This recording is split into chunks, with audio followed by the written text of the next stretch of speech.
And Todd. So hey guys, we haven't done an installment of Dan and Todd's barbecue vlog in many years, and I don't know why we stopped. I guess because at the time we tried all the barbecue places in the area, and then the pandemic hit. But we're both fully vaccinated and going out to try some barbecue for the first time in quite some time. So this is Liberty Station Barbecue. Todd has already been here. This is my first time. We each got half order of ribs and a half order of brisket, and then we got different sides. You know, the sides don't matter quite as much. We both got baked beans and mac and cheese. So I guess Todd doesn't really. I wanted to just get what it looked like, but he was hungry. So if you want to go ahead, Todd, and just give us a review, and I'll try mine. I'll tell you, just going by looks, the mac and cheese looks great. Ribs look like they could be good. The baked beans look unimpressive, but we'll see. Brisket looks like it could be pretty good or it could be pretty bland. Okay, so what have you tried so far, Todd? The brisket's one of my favorite things here. The ribs are really good and flavorful too, and I always like to get them. But the brisket's one of I think the stars of the show here. Good smoke flavor, good seasoning, good bark. Really, really good stuff. Okay, well, I'm going to try mine, and we'll do a little follow-up filming. Okay, we're back, having tried everything. Is there anything that you tried this time that you hadn't tried before, Todd? No, these are kind of go-tos. This has become one of my preferred restaurants for barbecue here in town. My wife likes it a lot. We get takeout from here on a couple occasions. Any commentary on the sides? You didn't talk about the sides before. Oh, the baked beans are always delicious. The coleslaw is good. It's not too sweet. It's not over-sweetened like a lot of them are. A nice tang, a little bite to it.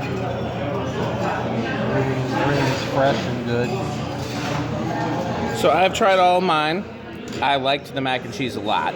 I like the little crumble on top, and it's very cheesy. You gotta remember, the restaurant mac and cheese isn't gonna be the same as baked mac and cheese. It's gonna be creamy, and you know, that was definitely my favorite of the sides. So my favorite thing about the ribs, I think, is the sauce. They put enough of the sauce on it that would caramelize. The sauce is actually really good. It's got a little bit of a heat to it, but not too much. I still really like the kind of ribs like Clem had, where like they're separated and you really have to work to get the meat off the bone, but not in a bad way. These are more what I would call restaurant ribs, in that even though they're not baked, they kind of have that baked quality where it's one big hunk of meat, and you know, once you start eating it, they kind of fall apart. I don't like that as much. I like the sauce. Flavor is pretty good. So I would just call these standard barbecue restaurant beans. They weren't anything exceptional, but they weren't bad. I thought I would get them again. Every barbecue restaurant says, "Oh, you got to try our beans," and most of them are good, but there's nothing different from the other restaurant, and that's how I felt about these. Basically, just regular baked beans with a little doctoring and some meat in there. I think that my favorite parts of the meal were the brisket and the mac and cheese. The brisket is nicely thick cut. It's smoked. I mean, I wouldn't mind a little more smoke and a little more seasoning as far as the rub goes, but it's definitely not bad. I tried it both ways. I tried it by itself, and then I got a bun and I made a sandwich. I probably, in the future, I wouldn't bother with the bun. Some brisket just lends itself really well to a brisket sandwich, and some of it's better eaten by itself. I think this is the latter. I wish they had Texas toast, because this is the kind of brisket that's really good on Texas toast. But, so yeah, I mean, I wouldn't say, so a lot of our favorite barbecue restaurants in Madison closed, and we haven't tried all the new ones yet. Is this a local place or is it a chain, Todd? Do you know? It's a closet. There's 2 other locations. So it's a small chain. So I think this could be my new Madison go-to for brisket, because my other current Madison go-to, the place we tried already, is Smoky John's. And Smoky John's brisket is pulled rather than sliced, and I prefer sliced brisket, which this is. So This might be my new go-to for brisket.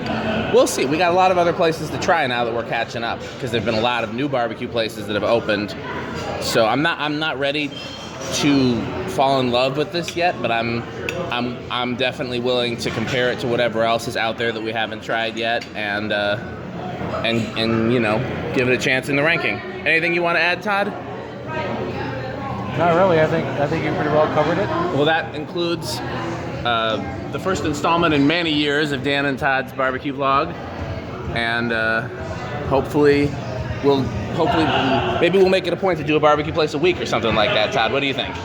I'm down with that. So maybe next week we'll do another installment. Thanks for watching.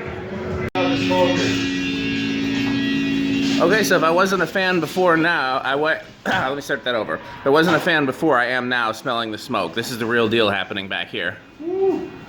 So, what kind of wood is this? We use oak and hickory. So, okay. They, Pulling off the pork and the brisket right now. I don't know if you, go ahead, I'm sorry. Do the brisket for 9.5 to 10 hours. We do the pork butts for 8 hours. We do the ribs for 5 to 6 hours. And they sit in our hot box at 160 overnight, and we actually serve what we smoke today and tomorrow. What's your favorite of the three? Ribs. Okay. Hands down.